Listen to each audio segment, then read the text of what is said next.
Môžeš prekonať svoj strach. Dokonalá láska vyháňa strach. 1. Jánov 4.18. Psychiatri popísali približne 2000 rôznych druhov strachu. Zaujímavé pritom je, že podľa všetkého sú vrodené iba dva z nich. Strach z hlasných zvukov a strach z pádu. Z toho vyplýva, že všetky ostatné sú naučené. Získavame ich kultúrou, do ktorej sme sa narodili, a výchovou.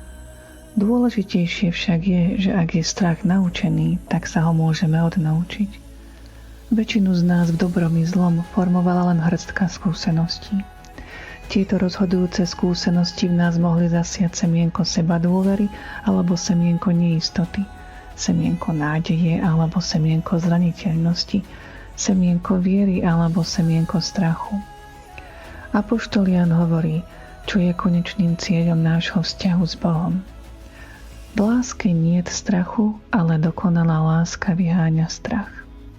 A keď píše o dokonalej láske, nemyslí tým našu lásku k Bohu, ale skôr bezpodmienečnú, nezaslúženú a neochvejnú Božiu lásku k nám. A cieľom tejto lásky je, aby sme sa nebáli. Keď rastieme v našom láskyplnom vzťahu k Bohu, učíme sa zbavovať nášho strachu, ktorý nás paralizuje a ničí náš duchovný život. To je podstata viery. Viera je proces postupného odnaučenia sa iracionálnych strachov. Jediný Bohom schválený strach je bázeň pred Hospodinom. Ak máme Božiu bázeň, to je cítime k Bohu lásku, úctu, uznanie a rešpekt, tak sa už nemusíme báť nikoho ani ničoho iného. Zbavovanie sa strachu je proces, v ktorom sa učíme stále viac a viac dôverovať Bohu. Jedným z najväčších zasľúbení, ktoré nám Boh v písme dal, je toto slovo. Veď On sám povedal, neopustím ťa ani nezanechám, takže smelo môžeme vyznávať.